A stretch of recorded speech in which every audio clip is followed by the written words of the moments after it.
The rain was heavy that night. Water hit the broken road like small bullets. The city lights reflected on the wet ground, making everything look cold and lonely. Most people had already gone home. Only a few shops were still open.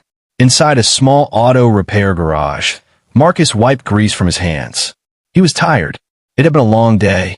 Business was slow, and bills were waiting. He was about to close the garage when he heard something strange. A voice. Soft. Weak. "Please don't hurt me." Marcus froze. The voice came from outside, near the road. At first, he thought it was just someone drunk or confused. But then he heard again, full of fear.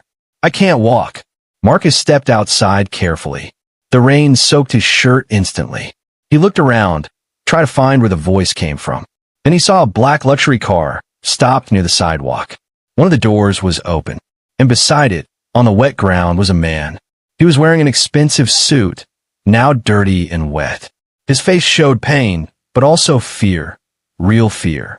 The kind Marcus had seen before in people who had lost control of everything. The man tried to move, but couldn't. "Please," he whispered again, looking up. "Don't leave me here." Marcus walked closer. Something felt wrong. This was not normal. Rich people didn't end up alone in places like this. "What happened to you?" Marcus asked. The man hesitated, like he didn't know if he could trust him. "My legs," he said quietly. "I can't feel them." Marcus's expression changed. He quickly looked around. No driver. No security. No one else. "Did someone hurt you?" The man shook his head slowly.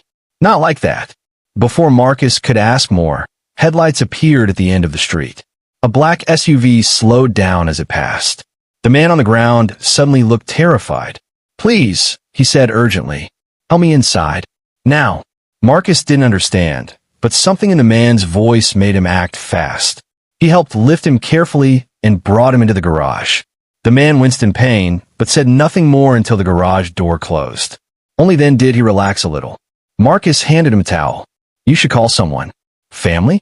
Friends?" The man gave a small, bitter smile. "If I call them, things will get worse." That answer confused Marcus even more. The man looked around the small garage, the old tools, the cracked walls, the smell of oil and metal. It was probably the last place someone like him ever expected to be. "My name is Daniel Cole," he said finally. Marcus stopped moving. Everyone knew that name. Daniel Cole was one of the biggest CEOs in the city. A powerful businessman. Rich. Famous. Untouchable. And now he was sitting on a broken chair in a small mechanic's garage, shaking with fear. Marcus frowned. "What are you doing here alone?" Daniel didn't answer immediately. His hands trembled slightly. "Because someone wants me gone," he said quietly. The rain outside grew louder. Marcus felt a strange tension in the air. This was bigger than a simple accident. Daniel looked at him again, his voice lower now. "I know how this looks. A rich man asking a stranger for help. But tonight, I don't have anyone else." Marcus crossed his arms. He had learned not to trust rich people easily. They came, used people, and left. But Daniel didn't look powerful right now. He looked broken and scared. Suddenly, Daniel tried to stand and immediately fell forward. Marcus caught him before he hit the floor. "I told you," Daniel said quietly, shame in his voice. "I can't walk." Marcus helped him sit again, now realizing this was serious. Whatever happened to this man wasn't just temporary. Outside, the same black SUV slowly drove past again. Marcus noticed, and so did Daniel. His face turned pale. "They found me," Daniel whispered. Marcus looked toward the door, then back at the man who once controlled million-dollar decisions, but now couldn't even stand on his own. In that moment, Marcus didn't know that helping this man would change his life forever. Because Daniel Cole wasn't just hiding from danger. He was hiding from the truth. And the truth was about to pull Marcus into a world far bigger and far more dangerous than he had ever imagined. The garage felt smaller after that. The rain outside did not stop. Water ran down the metal door, making a slow tapping sound that filled the silence between Marcus and Daniel. Neither of them spoke for a moment.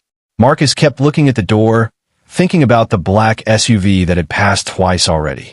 "You said someone is looking for you," Marcus finally said. "Who?" Daniel stared at the floor. His expensive shoes were covered in mud now.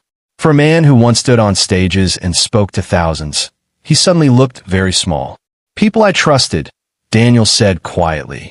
People who worked for me. Marcus frowned. That made no sense. Why would a CEO run from his own people? Daniel noticed the doubt on Marcus's face. He sighed. 3 months ago, he began, I collapsed during a meeting. My legs stopped working. Just like that. Marcus leaned against the workbench, listening carefully. Doctors said it was stress at first, and they said it was nerve damage. But nothing made sense. Every test came back clean. Daniel's hands tightened. And then things changed. What things? Marcus asked. My company board, Daniel replied. They started making decisions without me.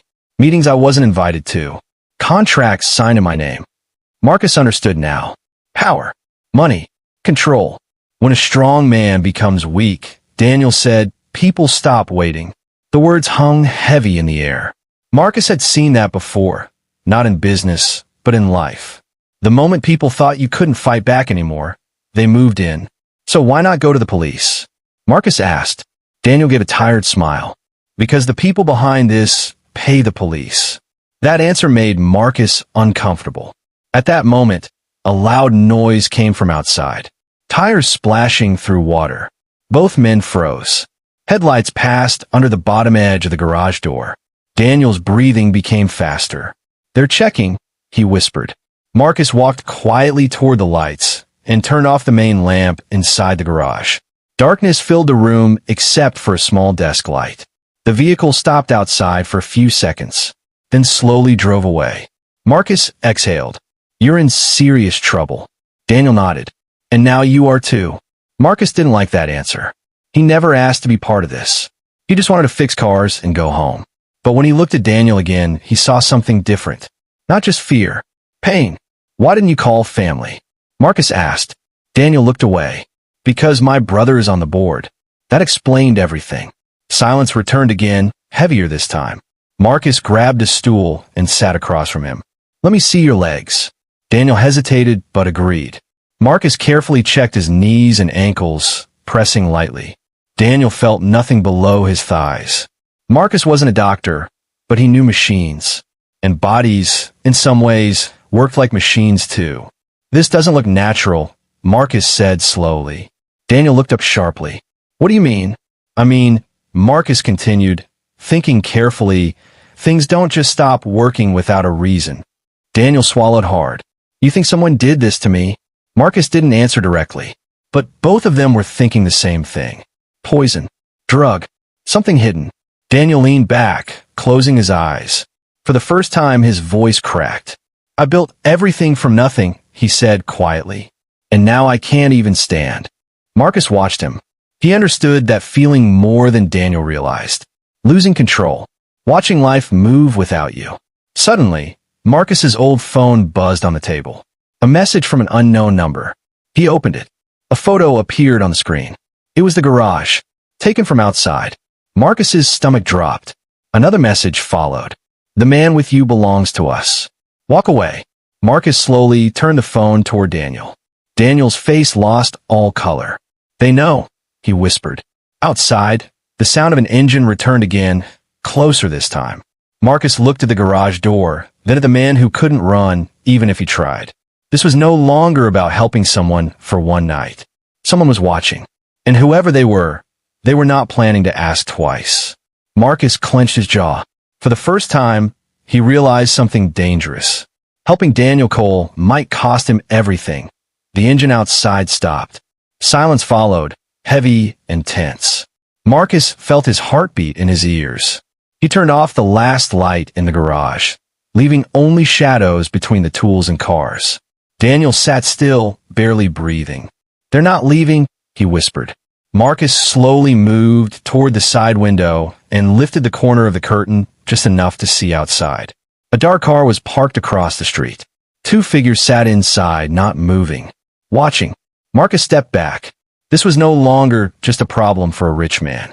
Whoever those people were, they were patient. And patient people were dangerous. We can't stay here, Marcus said quietly. Daniel shook his head. I can't run. Marcus looked at him, then at the back door of the garage.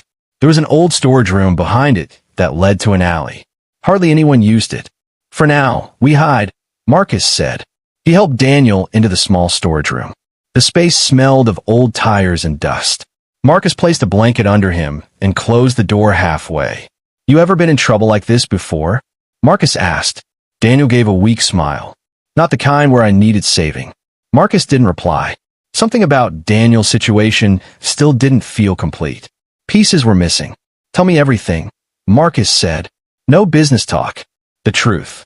Daniel hesitated. His eyes moved toward the floor again. 2 months before my legs stopped working, he said slowly, my company started a medical project. Marcus frowned. Medical? Yes. A private research investment. Something about nerve recovery and human performance. Military interest too. Marcus's expression hardened. That sounded expensive. And dangerous. At first, it looked normal, Daniel continued. But then I found hidden reports. Failed trials. People losing movement in parts of their bodies. Marcus felt a chill run down his back. And you shut it down? He asked. Daniel nodded. I ordered everything stopped. And after that, your legs stopped working. Daniel didn't answer. He didn't need to. The connection was clear now. Someone didn't want that project to end. Marcus ran a hand through his hair. This was bigger than company politics. Much bigger. So they turned you into proof, Marcus said quietly. A warning. Daniel looked at him, surprised. You understand fast. Marcus gave a small shrug. Machines. People. Same rule. If something breaks suddenly, someone probably broke it. Before Daniel could respond, a loud knock hit the garage door. Both men froze. Another knock followed, stronger this time. Garage owner, a voice shouted from outside. We just want to talk. Marcus's jaw tightened. The voice sounded calm, almost friendly. That made it worse. Daniel grabbed Marcus's arm. Don't open it. The knocking continued. Marcus's mind raced. If they forced their way in, there would be nowhere to hide Daniel. No escape. Then Marcus noticed something. The old service pit under the car lift. A deep space mechanics used to work under vehicles. From above, it looked empty. But from inside, someone could hide. Can you stay quiet? Marcus asked quickly. Daniel nodded. Marcus helped him slowly toward the pit, lowering him carefully inside. It was uncomfortable, but hidden. Whatever happens, Marcus whispered, don't make a sound. Daniel grabbed his wrist before he moved away. Why are you helping me? He asked. Marcus paused. He didn't know the full answer himself. Maybe because he knew what it felt like to be left behind. Maybe because Daniel looked less like a CEO now and more like a man who had lost everything. Because someone should, Marcus said simply. Another loud bang shook the garage door. Marcus walked toward it slowly, forcing himself to stay calm. He wiped his hands on his shirt, trying to look normal. When he opened the door halfway, 2 men stood outside in dark coats. Clean, calm, smiling. We're looking for Mr. Daniel Cole, one of them said politely. Marcus shrugged. Never heard of him. The man smiled wider, but his eyes stayed cold. That's unfortunate, he said. Because we know he's here. Marcus felt his stomach tighten, but he didn't move. Behind him, hidden under the garage floor, Daniel lay completely still, listening to every word. The man outside leaned closer. You seem like a good man, he said softly. Don't make this harder than it needs to be. Marcus realized something in that moment. This was not about finding Daniel anymore. It was about testing him. And whatever choice he made next, there would be no going back. The rain had finally stopped. But the air outside felt heavier than before. Marcus stood in the half-open garage door, facing the 2 men. They looked calm, almost relaxed, like this was just another simple job for them. One of them kept smiling, but Marcus noticed something important. Neither of them blinked much. They were watching every movement. We're closing, Marcus said, keeping his voice steady. You're scaring away customers. The taller man chuckled softly. At this hour? I don't think business is your problem tonight. Marcus didn't answer. The second man stepped forward slightly and looked past Marcus into the garage. His eyes moved slowly over the cars, the tools, the shadows. Searching. You don't understand, the smiling man continued. Mr. Cole is sick. We're here to take him somewhere safe. Marcus crossed his arms, then called the police. For the first time, the man's smile faded. "We're trying to be polite," he said quietly. The message was clear. Marcus felt sweat forming on his back. Behind him, under the garage floor, Daniel couldn't move. If these men entered, it would be over. "I already told you," Marcus said, forcing confidence into his voice.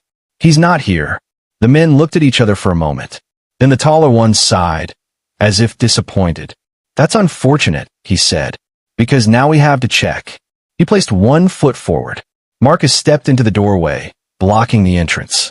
The silence between them turned sharp. For a few seconds, nobody moved. Then headlights flashed behind the two men. Another car turned into the street, slowing down. The men glanced back briefly. It was enough distraction for Marcus to act. He grabbed the garage door control and slammed the button. The metal door dropped fast. The men stepped back just in time as the door shut between them and Marcus with a loud crash. Immediately, fists hit the metal from outside. "Open the door," one of them shouted. Marcus locked it and backed away, breathing hard. His hands were shaking now.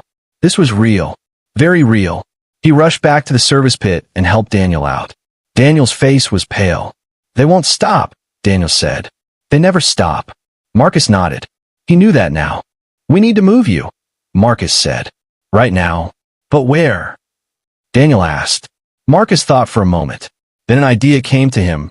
Risky but possible. "There's an old delivery truck behind the garage," he said. "Nobody notices it. We take the back alley." Daniel looked unsure. "You're risking everything for me." Marcus met his eyes. "You said it yourself. Someone turned your own company against you. If they win tonight, they win forever." Outside, the banging on the garage door stopped suddenly. That scared Marcus more than the noise. Silence meant planning. They moved quickly. Marcus helped Daniel into the back room and opened the rear exit carefully. The alley was dark and empty. Rainwater still dripped from rooftops. For a moment, it looked safe. Then Daniel grabbed Marcus's arm. "Wait," he whispered. Marcus followed his gaze. At the end of the alley, another black car slowly rolled into view. They were already surrounded. Marcus's heart dropped. These people were always one step ahead. Daniel closed his eyes briefly, defeated. "This is my fault. You should walk away while you still can." Marcus looked at him, really looked at him. Not as a CEO, not as a rich man, just a man who had been betrayed. Marcus shook his head. "No," he said firmly. "They expect you to run. So we don't run." Daniel frowned. "What do you mean?" Marcus's eyes moved toward the garage. "We go back inside."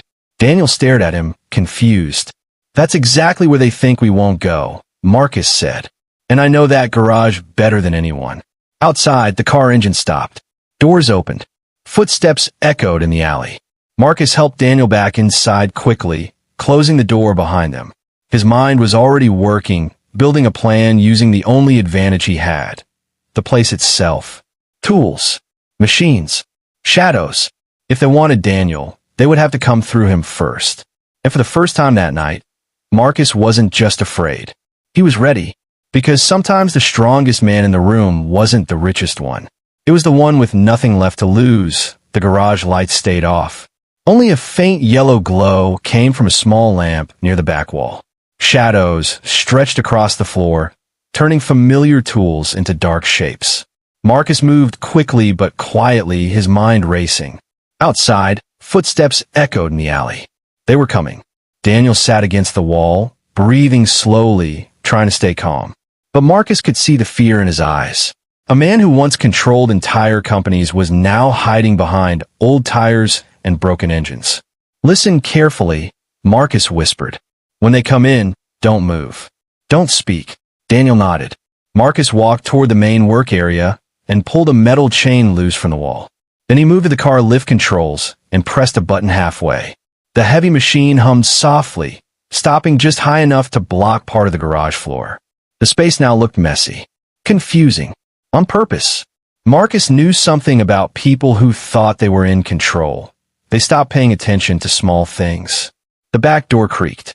Someone had entered. Marcus stepped into the open area, acting surprised as two men walked in slowly. The same men from before. Calm, careful. Their shoes made soft sounds against the concrete floor. "You're making this difficult," the taller one said. Marcus shrugged. You broke in. That sounds like your problem. The second man's eyes scanned the garage again. He moved slowly, checking behind cars, looking into shadows. You're protecting a man who would never protect you, he said casually. Marcus didn't reply. He just watched them move deeper inside. Closer. Exactly where he wanted them. The taller man stopped near the car lift. You know, he said, this ends the same way no matter what you do. Marcus tilted his head. Maybe. Then he pressed the remote in his hand. The lift dropped suddenly with a loud crash, blocking the exit behind the men. Both of them turned instantly, surprised for the first time. Marcus used that moment. He kicked a rolling tool cart, sending heavy tools crashing across the floor. The loud noise echoed through the garage, confusing their sense of direction. One of the men reached for something under his jacket. Marcus grabbed a wrench and threw it hard at the overhead light. Darkness. Only shadows remained. Marcus, Daniel's voice whispered from the back, unable to see what was happening. Stay down, Marcus shouted. Footsteps moved quickly now, angry, less controlled. One of the men bumped into equipment, cursing under his breath. They were losing patience, and patience was their biggest weapon. Marcus moved silently between the cars. He knew every inch of this place, where the floor dipped slightly, where tools were left, where sound echoed differently. One man rushed forward, thinking Marcus was near the entrance. Instead, he slipped on oil Marcus had spilled minutes earlier and crashed into a workbench. The second man grabbed Marcus from behind, slamming him against a car. Pain shot through Marcus's shoulder, but he fought back, pushing hard and breaking free. Both men stared at him now, breathing heavier. You don't understand what you're interfering with, the taller one said coldly. This is bigger than you. Marcus wiped blood from his lip. Yeah, he said. I figured that out already. Suddenly, sirens sounded faintly in the distance. The men froze. Daniel looked up in shock. Police. Marcus allowed himself a small smile. Before everything started, he had sent a message from his phone. Not to the police directly, but to an old customer who worked security nearby. Someone who owed him a favor. The sirens grew louder. The men exchanged quick looks. This was no longer clean or quiet. This isn't over, the taller man said, backing toward the exit. Marcus didn't respond. He just watched as they left through the alley door, disappearing into the night before the sirens arrived. Silence filled the garage again. Marcus leaned against the car, exhausted. His hand was shaking now that the danger had passed. Daniel slowly moved closer, still unable to stand. His voice was different now, not afraid but grateful. You saved my life. Marcus shook his head. Not yet, because both of them knew the truth. Men like that didn't give up. This was only the beginning. Daniel looked at Marcus carefully. If we're going to survive this, we need to fight back. Marcus looked around his small garage, the only world he had ever known. Everything had changed in one night. And somewhere out there, powerful people were already planning their next move. Marcus nodded slowly. Then we stopped running. Outside, the sirens grew louder. Inside the garage, a new decision had been made. The mechanic and the broken CEO were no longer hiding. Now, they were preparing for war. The sirens faded after a while. Police cars passed through the street, asked a few questions, and left. Nothing serious had happened. At least, nothing they could see. To them, it was just a possible break-in. No arrests. No reports worth writing. But Marcus knew better. The danger hadn't gone away. It had only stepped back. Inside the garage, the air felt different now. The fear was still there, but something else had replaced it. Purpose. Daniel sat at the workbench, staring at Marcus's old laptop. His hands moved slowly across the keyboard. For the first time since Marcus met him, the CEO looked like himself again. Focused. Sharp. If they try to take me tonight, Daniel said quietly, it means they're close to finishing whatever they started. Marcus leaned against the wall, arms crossed. The medical project? Daniel nodded. Yes. And if I'm right, my condition wasn't just punishment. Marcus frowned. Then what was it? Daniel looked at the screen, jaw tight. A test. The word hung in the air. Daniel opened hidden files, encrypted reports, financial transfers. Numbers filled the screen. Names Marcus didn't recognize. Companies connected to other companies, all leading back to the same place. Daniel stopped scrolling. Marcus noticed his expression change. What? Marcus asked. Daniel didn't answer immediately. He just stared at one name on the screen like he couldn't believe it. My brother, he said finally. Marcus straightened. The one on the board? Daniel nodded slowly. He wasn't just involved. He was leading it. Silence filled the garage again. Marcus felt anger rise in his chest. He did this to you? Daniel's voice was calm, but heavy. He always believed I was too soft. That business needed stronger decisions. Marcus shook his head. Paralyzing your own brother isn't business. No, Daniel said quietly. It's control. Daniel explained everything slowly. The project wasn't just about healing nerve damage. It was about controlling it, turning movement on and off through chemical triggers. Soldiers who could fight without fear. Workers who could never refuse orders. And Daniel had shut it down. So they removed him instead. Marcus felt sick hearing it. And now, Daniel closed the laptop. Now they need me gone completely.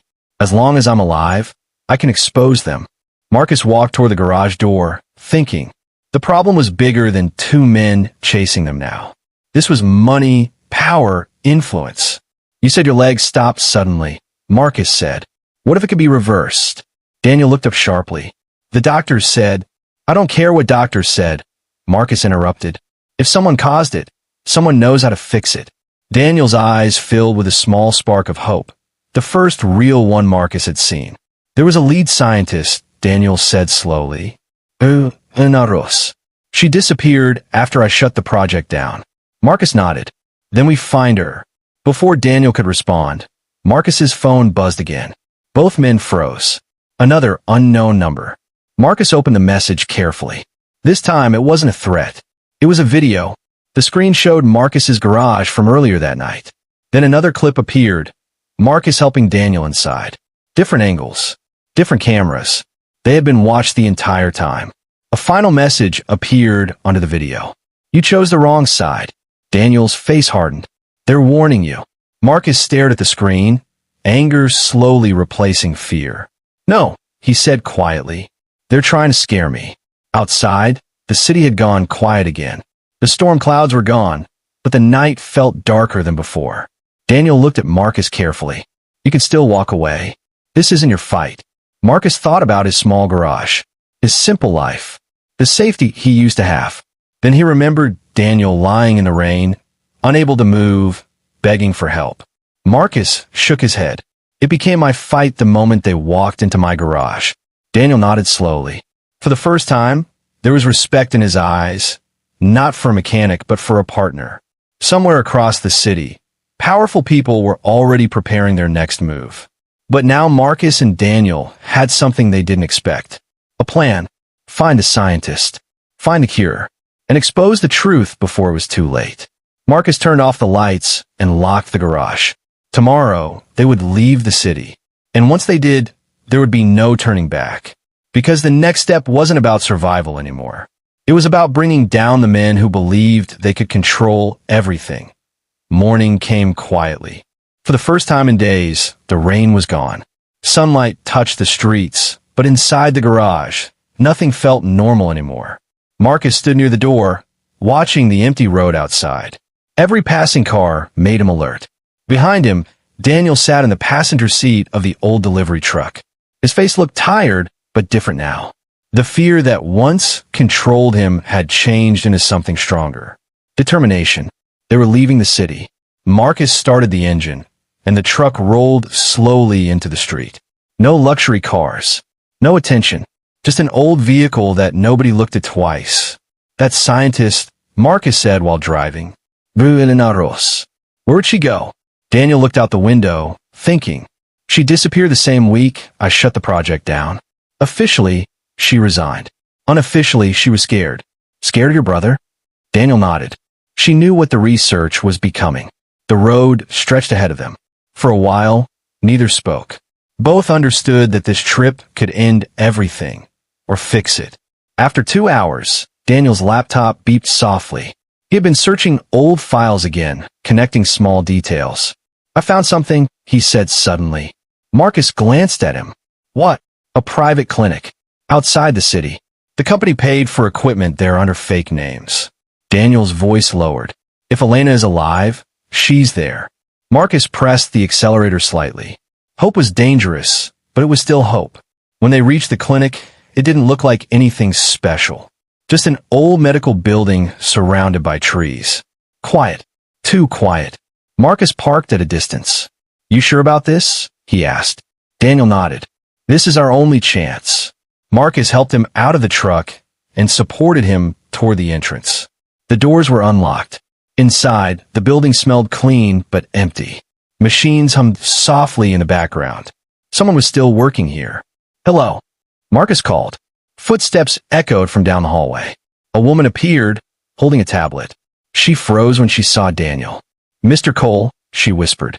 Daniel exhaled slowly. "Dr. Ross." Relief and fear crossed her face at the same time. "You shouldn't be here," she said quickly. "If they find you."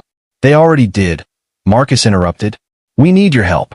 Dr. Ross looked at Daniel's legs, then back at his face. Guilt filled her eyes. "I told them the trials weren't safe," she said quietly. "That they didn't listen. Can you reverse it?" Daniel asked. She hesitated. "Yes," she said finally. "But it won't be easy. And once we start, they'll know." Marcus and Daniel exchanged a look. They already knew that. Hours passed as Dr. Ross prepared equipment. Marcus watched through the glass as injections were carefully administered. Machines monitored nerve responses. Daniel gripped the sides of the chair, pain visible on his face. Then suddenly, his foot moved, just slightly. Daniel gasped. Marcus stepped forward. "You felt that?" Daniel nodded, shock in his eyes. I did." Dr. Ross smiled faintly. "It's working." Slowly. For the first time since that night in the rain, hope felt real. But it didn't last long. Outside, tires crunched on gravel. Marcus turned toward the window. Black SUVs. 3 of them. "They found us," he said quietly. Dr. Ross's face went pale. "There's no time. You need to leave." Daniel shook his head. "No. Running ends today." Marcus looked at him, surprised. Daniel's voice was steady now. Strong again. "They took my company. My body. My life. I'm done hiding." Outside, doors slammed. Men stepped out, moving toward the building. Marcus felt the same fear as before, but this time it didn't control him. Because things were different now. Daniel could move his foot again. The cure existed, and they finally had proof. Marcus helped Daniel stand. His legs shook, but he stayed upright for a second before leaning on Marcus's shoulder. It wasn't perfect, but it was enough. Daniel looked toward the entrance, eyes calm. "They think I'm still broken," he said. Marcus gave a small smile. "Then let's surprise them." The footsteps outside grew closer. Inside the clinic, 3 people stood together, a mechanic, a scientist, and a CEO who refused to fall again. The fight was no longer about survival. It was about truth. And this time, they were ready.